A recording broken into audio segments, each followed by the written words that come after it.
Visitor's Book, and I'm Maya, your host. In this program, we're going to be meeting with diplomats and foreigners who are here in Pakistan, and we're going to find out what they really think about the country. So today, our guest is Andrew James, an entrepreneur from the US. So let's go meet with him. Hi, Andrew. Nice to see you. Nice to see you, Maya. It's a pleasure. And welcome to Pakistan. What have you been here for, like a week now? I've been here for about a week. Okay. Yeah, just over. Great. And this is your second time to Pakistan now, It is right? my second time in Pakistan. Okay. That's correct. You're from New York in the US. No, actually you're not, but you live there, yeah? Yeah, that's Okay. correct. How did this idea of coming to Pakistan even enter your mind in the first place? It's a good question because in the States you don't hear of a lot of folks coming over here. Exactly. But one of my closest friends, Taha, Ansari, he's obviously lives here in Islamabad. Okay. I had the opportunity to come visit him here in 2017 on his wish, and I came with our closest friend Carlos, who introduced us. Okay. How did you get to know Taha? So I got to know Taha through visiting Carlos at their university. So they both went to University of Kansas. I went to Okay. University of Iowa. All right. But I met Carlos in Paris when we studied abroad together. Oh, wow. We became close friends, and then when I went to go visit him at school, I became friends with Taha. Okay. Taha would subsequently visit me when I was living in Chicago. All right. And after that, we just became friends to the point where he felt comfortable to invite me to his Yeah. homeland when he moved back. How much convincing did that take? Like, what did you think about Pakistan before you came here? It's a good question. So I'm someone who's been lucky enough to have traveled the world. Yeah. And I think one of the worst things you can do is set an expectation of somewhere before you actually have the chance to go there. So when I was invited for the first time, I thought, wow, what an opportunity. So you were excited rather than scared? Absolutely. I was Yeah. excited rather than scared. And for the opportunity to come visit a place like this, where I did have to do some research, even to find out that it was in South Asia. Right. It just seemed like a wonderful chance to explore a new part of the world and meet a new culture of folks who are incredibly hospitable and very nice. So that's really cool. So he didn't actually have to convince you too much. There was no then. coercing involved. Yeah. If anything, it was Carlos who was like, "We should do it, man," and I was like, "Okay, let's do it." Carlos was ready to quit his job in Chile, and he was going to move to Nepal after going to Pakistan. So for me, it was kind of a dual opportunity to visit a friend here, experience a new country, and then Alright. send off my other friend into a different part of the world that he has not since returned from. Okay, that's really cool. Yeah. What about your friends and family? What did they think when you were like, okay, I'm gonna go to Pakistan now? Yeah, I think naturally people were just a bit perplexed. Why would you want to go there? Maybe why would you want to go there? Maybe, I've never been there, so I have no idea what you're walking into. Obviously we hear things in the United States about many different countries that people don't typically go to. Yeah. And again, I think it's just something that you have to try to find out. yourself, yeah. When I first came over here, I really felt like I had to be an advocate for the United States. I wasn't sure what the image here of the United States was. Right. It was great because when I returned home back to Chicago, I really felt like I had to be an advocate for Pakistan, an ambassador to Pakistan. So what did you tell your friends back home then about the country? I mean, everybody is just so nice. That was the first thing. The hospitality here is on another level. In South America, where I've been able to travel before, the hospitality is a bit more comparable, but nothing really compared to anywhere else that I've been. And here in Pakistan, it's everyone from the host families that we've been staying with to just people that we've met on the street. It's been nothing but love. Yeah, that's really great. And I mean, you mentioned you've traveled a lot in your life, even prior to coming to Pakistan. Yeah.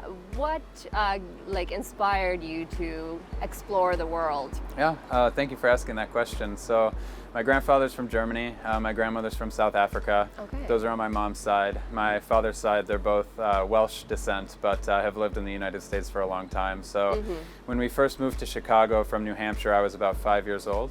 I was enrolled in the Lycée Français de Chicago. Okay. And so that's a completely French immersion school where I was maybe one of 10% US students.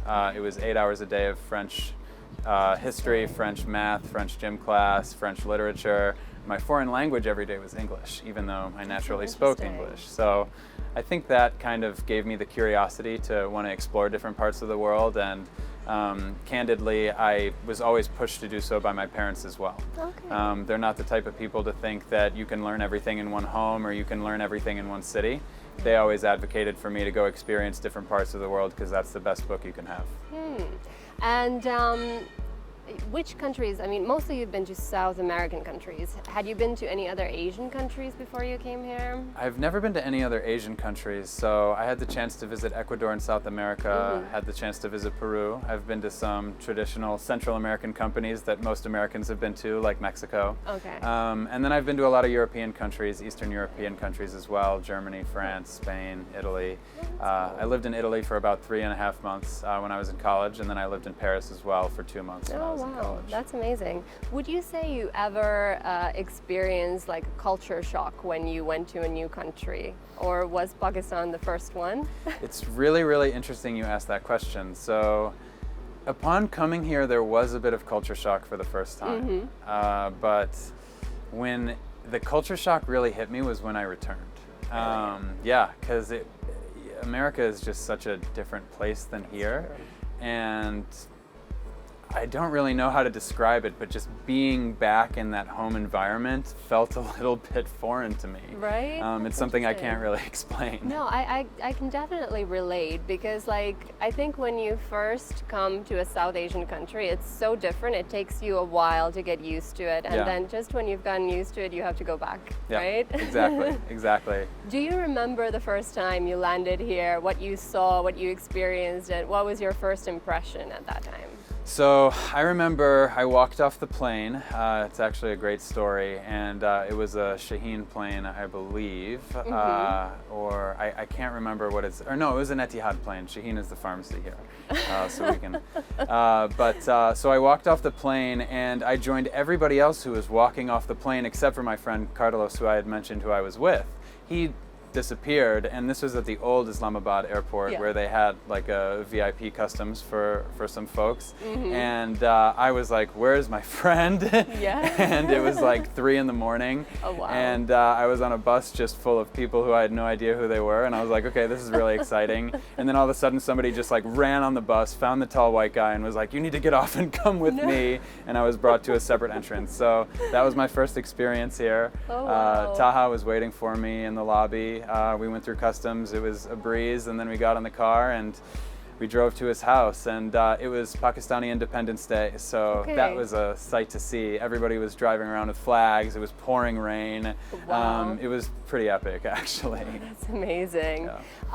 So do you remember anything that was completely unexpected for you, something that might have surprised you when you got here? Yeah, that's a great question too. I think, let's see, something that surprised me. Again, you know, when I visit places, I try not to set an expectation. So I assume, just given how nice Taha was and friendly Taha was, that the hospitality would be on point, but just really the generosity of the families here and the generosity of the friends. Being around the friends, it was always something, you know, what can they do for me? You know, how can they make my trip better?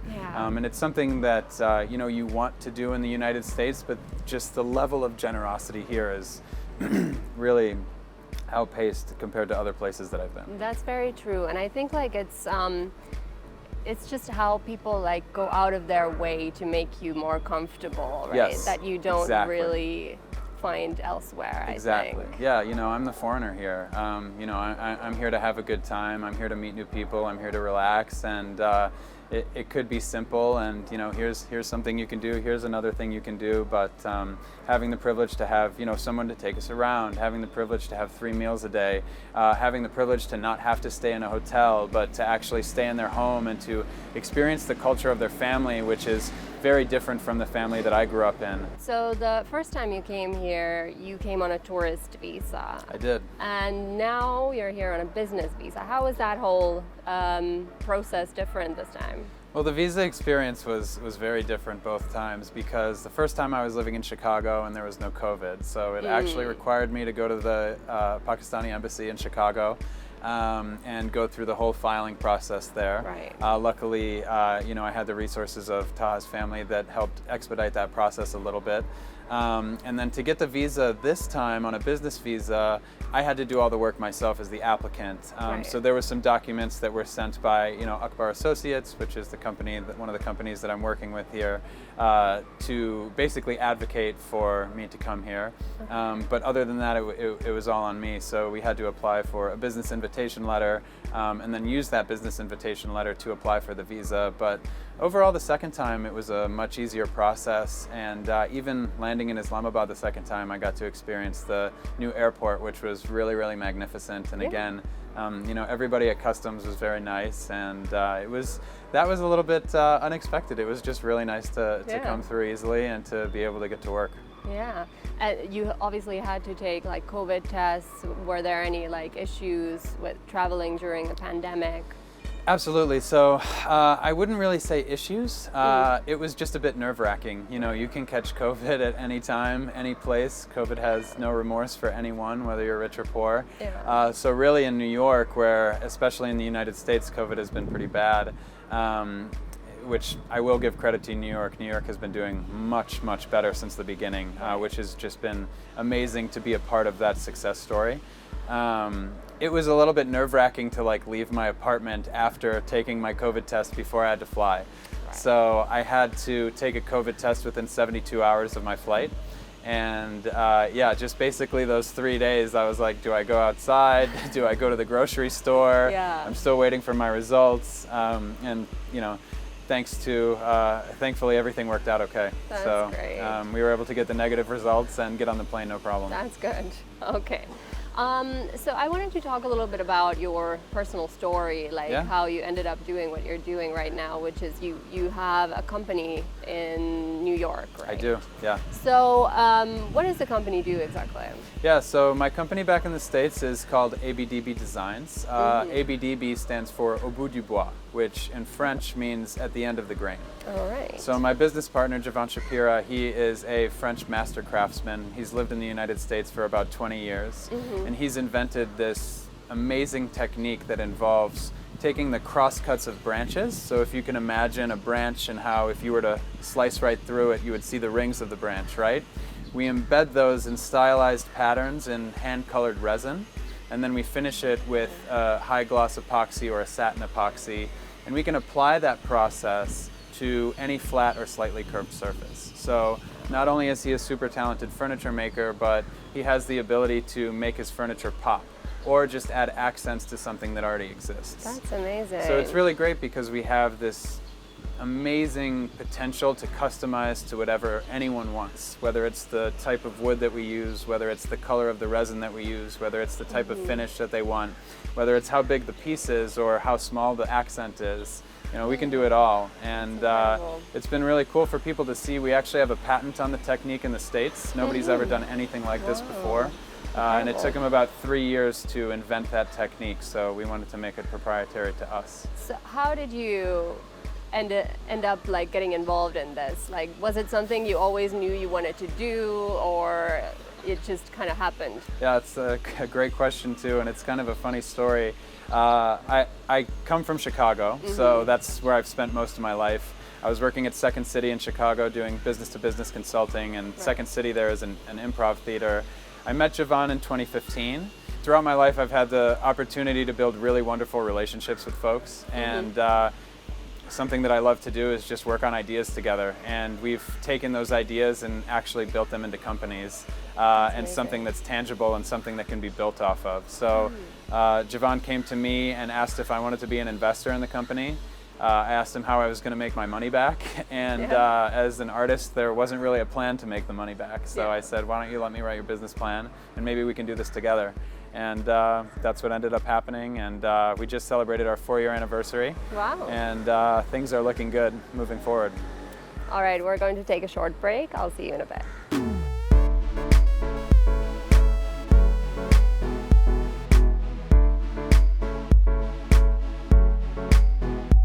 Welcome back. I'm here in conversation with Andrew James, an American entrepreneur.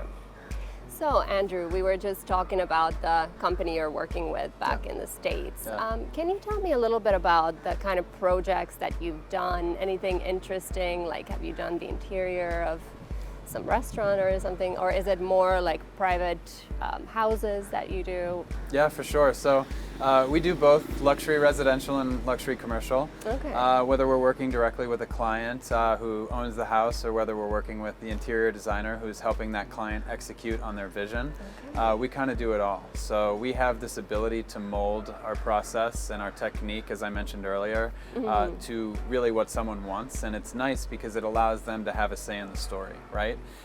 So for example, for a luxury residence just recently, we were using birch trees from their property to create the designs on their tables. Oh, that's so then when we sent amazing. them their tables, it was actually very personal to them because the trees were theirs. Yeah. Recently, from a commercial level, we did a project with the Hoxton Hotel in Los Angeles. That project we worked with the Soho House design team on.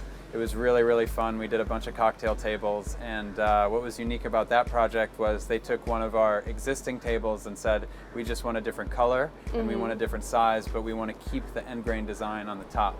So we were able to do that for them, and they look really beautiful. We actually just had the chance to go see them in LA a few months ago for the first time in person. So it was really cool to see. And what about your home? Have you used this technique there as well? Oh my God. In our home we have, so our tabletops, we can also use them as wall art. So we have a bunch of wall art all over the home. Living in New York, it's a bit smaller of a space, so we don't have too much furniture throughout the place. But in my parents' home, actually, they've also been one of our biggest supporters. So if you go to my mom's home in Dallas or my dad's home in Washington State, you can see little bits of ABDB everywhere, which is really exciting. Yeah. You know, I'm always wondering about that. Like, if you do something like that for your living, and then you bring it home, does it like constantly remind you of work, or is it just really nice to see like the fruits of your labor or something? I think it's really nice to see, you know. I don't really consider it as work. I mean, the hard part about the work is really just moving forward the conversation with people and kind of communicating to them how we can really collaborate with them to execute their vision.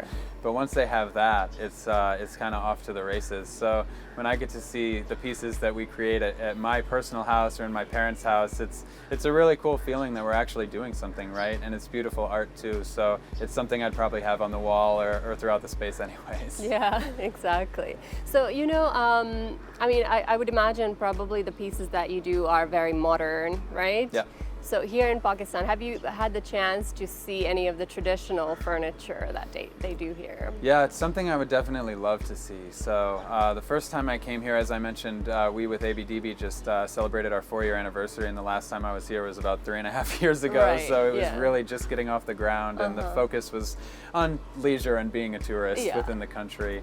But just yesterday we drove past a bespoke furniture store, which was really, really exciting. And I think once we have a little bit more free time with the project I'm working on here, Clink, I'll be able to explore some of those stores because, as you say, the furniture here is very beautiful, and I would love to see more of it, learn about how it's made, and so on and so forth. Maybe you can take some inspiration back Exactly, from there. and exactly, and I think you know, even here there could be a licensing opportunity for the technique. You know, people are really great at making furniture here, and the technique is teachable. And we want this to be all over the world, so I hope to have some meetings here as well. No, that sounds exciting. So let's talk about the actual reason that you came back to Pakistan this time around. So this project Clink, what is that all about? Yeah, so Clink was a project that Taha and I have been talking about and kind of working on for the last 8 or 9 months. It was something that he saw an opportunity in the market, and that after being here once, luckily I agreed. So it's going to be a company where we are going to be importing, distributing, and selling premium, halal certified, non-alcoholic wines and spirits. Wow. Yeah. Very exciting. How did this idea come to you? So it didn't come to me. Once again, I was the idea was brought to me kind of like ABDB by Taha. And so I, just the same as ABDB, I said, yeah, I'd love to help you with this. Taha said he needed some help building relationships with distributors in the U.S. Again, coming from a consulting environment to an interior design environment to now a food and beverage environment, I had none of those relationships. So we spent a few weeks reaching out to people. I was getting on the phone with different distributors, kind of talking to them about the opportunity, talking to them about the population here, the market viability, the growing middle class, which is absolutely amazing. I mean, the things that this country is doing when it comes to supporting people and giving people an opportunity to socialize and be able to buy things leisurely. It just seemed like a great opportunity to really be able to come here and make a difference. Yeah. So can you talk a little bit about the products that you will be bringing here? Yeah, absolutely. So the distributor that we've signed exclusivity deals with, we've also signed exclusivity deals with their wineries. And these wineries have been around for decades. They're family-owned wineries throughout Spain, Italy, and France. We're working with 5 of them off the bat, and we're going to be bringing in 24 different products. So those products, again, are all halal certified. The certifications are there, and they are all 0.0 non-alcoholic beverages. So they're made very similar to the way that wine is made, just without the wine. And as someone who has been able to drink, wine back in the States, I can say that it is something that is it's really enjoyable. Yeah, the taste is the same. I would say the taste is similar for some of them, and for some of them it might be a little bit more palatable to folks who enjoy things on the sweeter side here. And again, it really just gives an additional layer, an additional opportunity for folks to be able to, go have some tea and cakes, or to be able to celebrate something like a baby shower or a wedding, but do it in a safe way, a healthy way, and a legal way, knowing that they can just do it comfortably in their own home without worry of any repercussion. Exactly. Where will these products be available? Yeah, thank you very much for asking. So we're going to be selling direct to consumer through our website. We're going to be working through retail stores ultimately, and then we'd really love to be working with hotels, airlines, basically restaurants, anywhere that will take them. So we think that there's a huge opportunity here, and it could spread like a wildfire, but we have to do the work first. So that's what we're really looking forward to doing here, and we're really looking forward to showing the people. That's really interesting because, I visited Iran and it was huge there. Like you could get like non-alcoholic beers everywhere. It was so popular, but somehow here I've never seen it. Yeah. It's not something that I've seen a ton of either. We know that a couple other big names have just entered the market, but none of them are doing wine and spirits. They're all doing more non-alcoholic malt beverages. So what you're going to see from Clink is you're going to see a really authentic product, and you're going to see something that is for everybody. We're going to have different types of reds. We're going to have Merlots, Cabernets, different types of whites, Chardonnays. We're going to have rosés. We're going to have bubbles. We're going to have it all. So again, it's all going to be non-alcoholic and halal certified. So we're really excited to educate folks on just the potential and the excitement of what's going on. What do you think are the particular challenges in bringing these products to the market? So I think educating is going to be one of the challenges, because we're not selling the non-alcoholic wine in juice boxes. They come in really fancy-looking wine bottles, and they actually look like wine bottles. So when you're seeing these things on the shelves, or when you might see a commercial that we're going to shoot, or an ad that we're going to put on a billboard or something like that, things on social media, we don't want the first assumption to be these guys are this is wine, because we really want to communicate to folks that this is okay to have. Exactly. And I think if we can get through that, and then just communicate that it tastes good through actually having people try it, people will be on board. At least that's what I hope. And who do you think are going to be your main customers? We're looking for everybody, honestly. So for our target market, we're kind of looking at everyone. There's health benefits to these products, and again, there's no alcohol in them, so there's no fear of repercussion, basically. So, whether you're a group of friends just wanting to socialize on a Saturday night and not want to socialize with tea or soda, maybe take a little bit more of a part of something different, we're going to have that for you. If you're at an upper echelon luxury hotel and you want some 24 karat gold champagne, we're going to have that for you in your 5-star room. If you want to supply your wedding with a different type of beverage, because we know how traditional and important weddings are here to Pakistanis, we're going to be able to supply that for you as well. And we really hope that the hotels and the restaurants here that we work with find the value in that, and that their customer bases find the value in that, because then we'll all be able to work together. So have you noticed these non-alcoholic drinks becoming more popular in the West also in recent years? I have, and it's interesting because the drinking culture in the West, whether it's in Europe or whether it's in the United States or whether it's in other countries and other continents, is pretty high, right? And it's actually really refreshing to come to a place where that's not necessarily a priority, but that's not something that you see everywhere, right? There's a lot of value in relationships here. There's so much depth in the conversations that you have here. And in the United States, we're seeing a lot of bars and restaurants that are taking on more of these mocktail ideas and these non-alcoholic product ideas, just because people want to get back to the idea of really building a meaningful relationship. And sometimes when you involve alcohol in that, things get lost. Yeah. And there's also health benefits to not drinking alcohol. Exactly.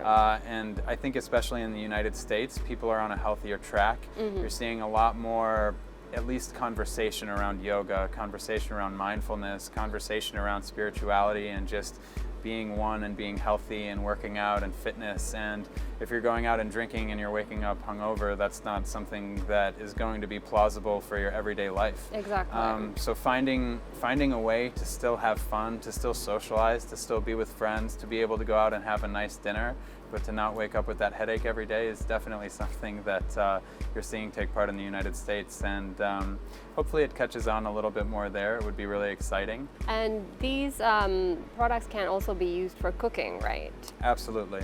So whether it's red wine, white wine, where you can flambe, you can add it to your cooking recipes, and it's going to add a totally new flavor and a totally new dynamic and a new dimension to what you'll be able to cook with. And not to step on any toes, because I understand how traditional cooking here is in Pakistan, but why not try new ideas? Why not be a little bit more creative, and why not try something new? Exactly. And I think that's interesting, because there are a lot of Western recipes where you do actually require a little bit of wine here and there, but here obviously they haven't been able to do that at restaurants, at least. And I think now this is something for restaurants here to definitely consider.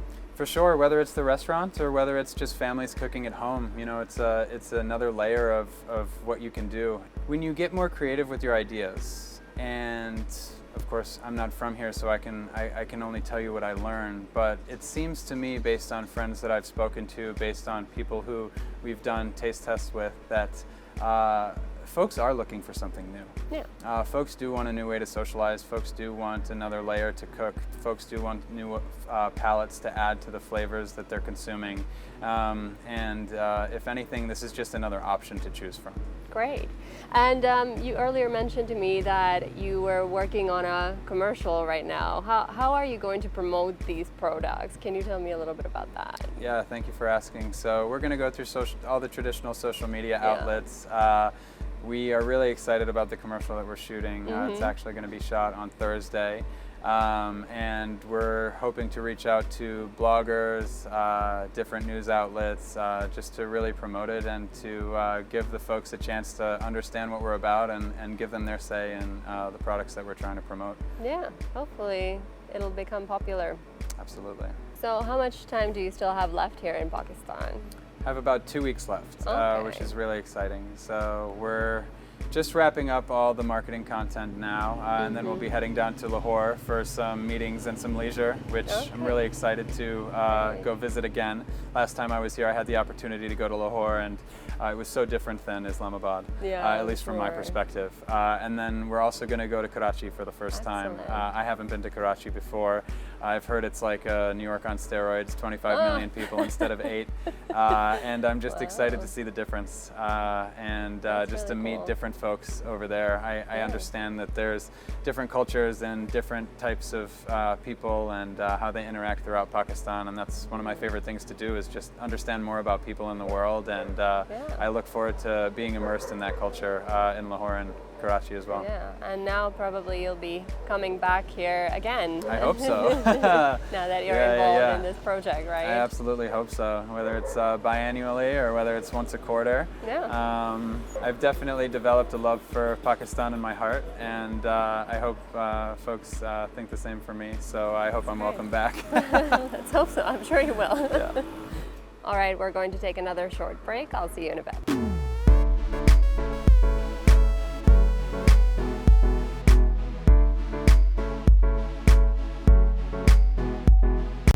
Welcome back. I'm here in conversation with Andrew James, an entrepreneur from the US.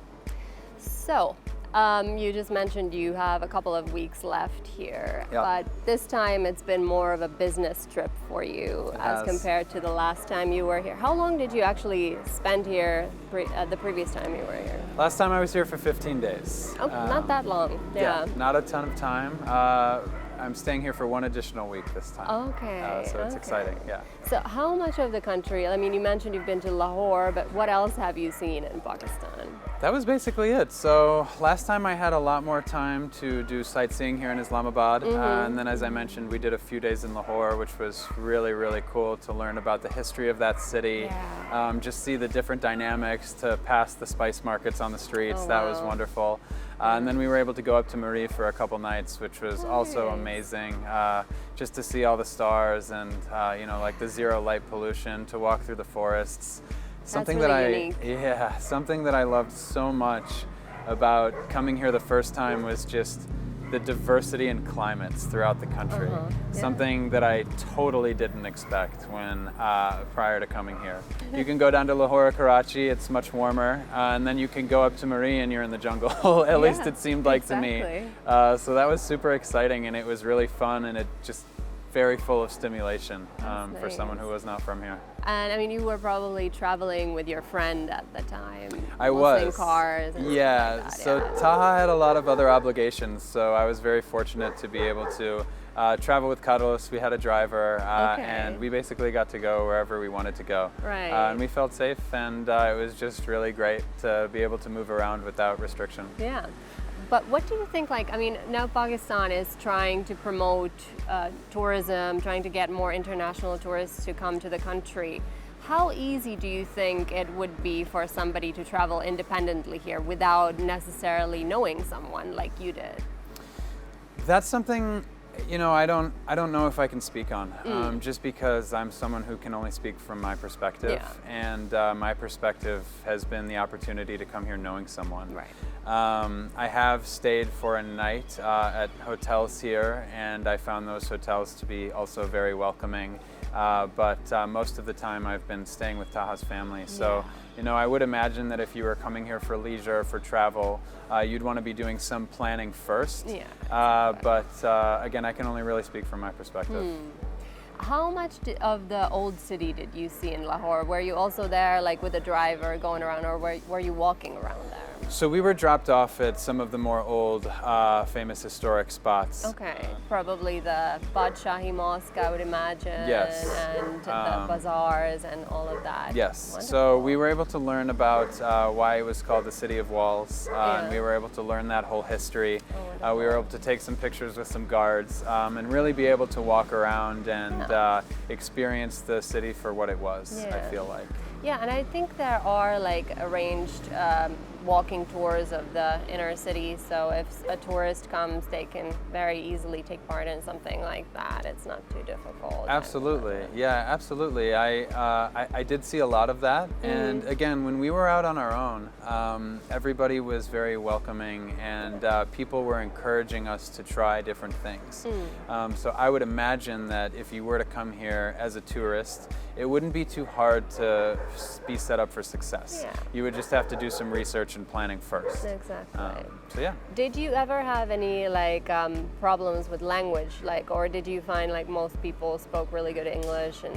Yeah, I felt most people spoke really good English, and the first time I came here I was pleasantly surprised to hear that English was one of the national languages in addition to Urdu. So that then made sense to me that most people spoke English, and I don't know if I felt good about that or what, but it certainly made things easier. Yeah. So. But I think nowadays around the world anyways, you're seeing a lot of folks being taught English in school. Yeah. So as you travel now, yeah. it's more of a universal language. But coming here, it was definitely nice to be able to communicate with locals and ask for directions because our phones didn't work. Oh, and right. again, everybody was so hospitable. We were able to accomplish everything we needed to. Right. So what do you think? Do you think Pakistan has the potential of becoming a popular tourist destination one day? I absolutely do. Yeah, without a doubt. I mean, from what I understand, not only entrepreneurship, but tourism ideas has grown a lot in the last 4 years, as well as throughout the pandemic. And as the middle class grows here, as people see the opportunity to develop, get creative, and build on their own ideas here, I mean, why not? The potential is all there. It's a beautiful country, there's beautiful people, and I do think that there will be more opportunity for people to want to come here just because of all the development and all the wonderful things that are going on in this country. Have you tried convincing any of your friends or family members to come here? Without a doubt, yes. And? Yes. Any success? Well, it's interesting because both times I've come here, it's been on a really personal basis. Yeah. So especially in the last year or so, traveling hasn't been easy for anyone, right? Definitely. But again, when I came here in 2017, I thought I was going to have to be an advocate for the U.S. And really what happened was I went back to the United States as an ambassador for Pakistan because of just how amazing everybody is. And definitely encourage folks, if you have the opportunity, if you're traveling through South Asia, stop by. You have nothing to lose and only to gain. Yeah. And I mean, just wanted to ask a little bit more about your experience traveling through, during a pandemic. Yeah. Was there anything that you were planning on doing but you had to cancel or postpone because of COVID restrictions here in Pakistan? Here in Pakistan, no. We were planning on going on a vacation in early April of last year that ended up being canceled because of COVID naturally. But in terms of restrictions throughout Pakistan, I have not felt that really whatsoever. Yeah, okay. How different does it feel here than back in the US? I mean, how are people behaving differently? What kind of differences do you notice? In terms of differences, I'd love to really just kind of point out the similarities, and I can again only speak to New York City because that's where I live. Yeah. I feel, at least with the folks that I've been able to interact with here, with the systems that I've been able to interact with here, whether it's a system of a restaurant, whether it's the system of government, whether it's the system of medical care, everybody seems extremely cautious. Everybody seems like they're extremely aware of the dangers of this virus. Right. And it makes me personally feel better to be in a place where people are conscious of it. And I can speak to that because New York originally went through it very, very hard.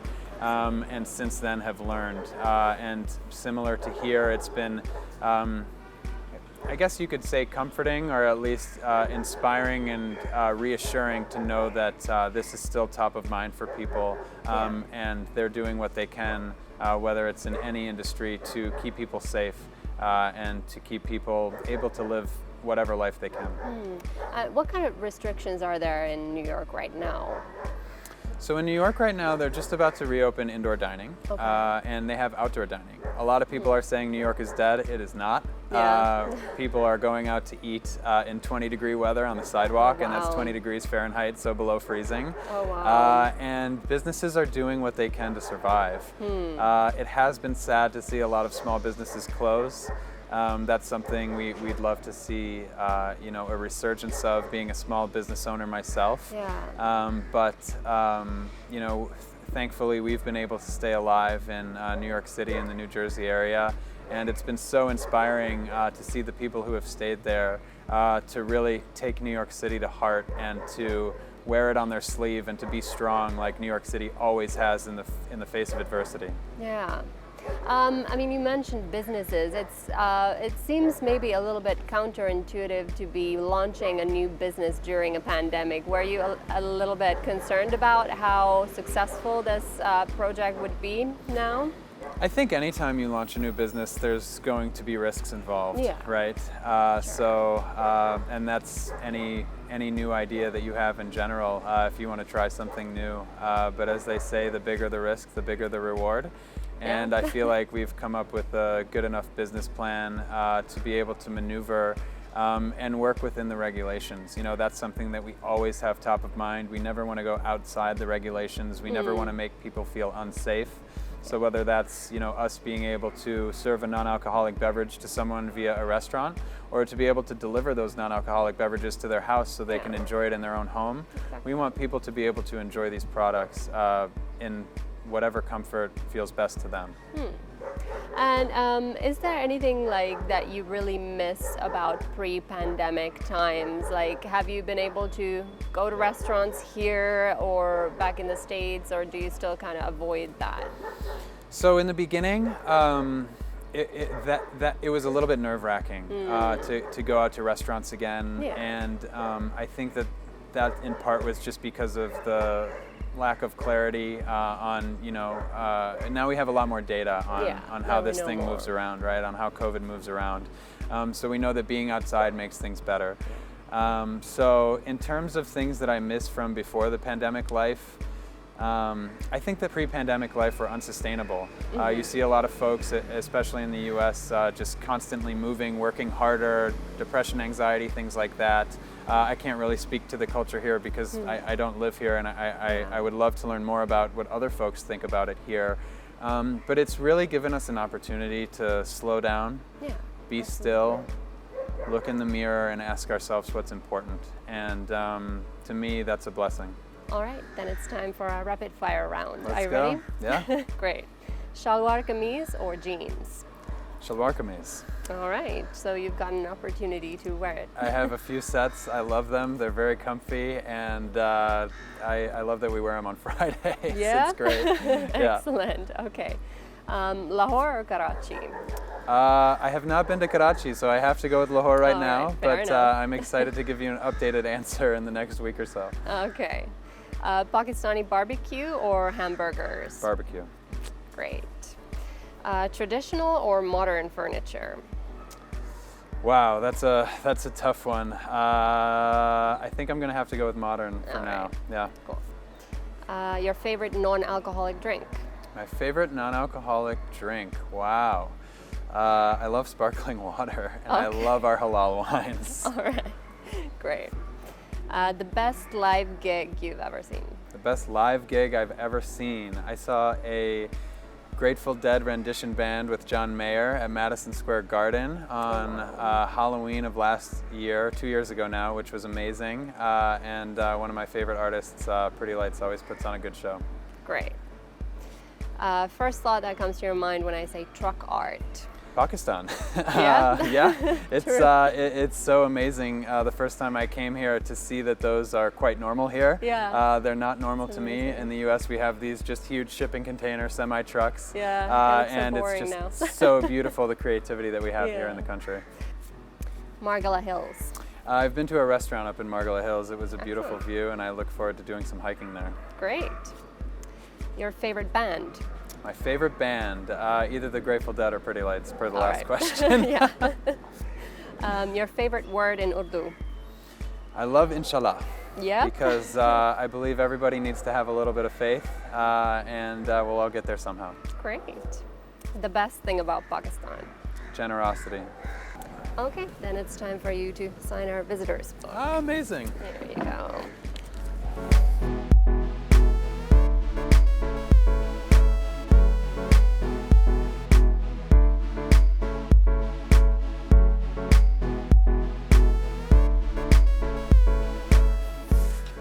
All right, let's see what you wrote. Thanks so much for a wonderful experience. This country has a place in my heart forever. That's wonderful. So I really hope you get to come back to Pakistan again one day. Thank you so much. I Thank hope you. to see you again as well. Thank you. That's it for today. Please join me again next week, and don't forget to follow us on our social media accounts at indus.news. Stay home, stay safe, goodbye.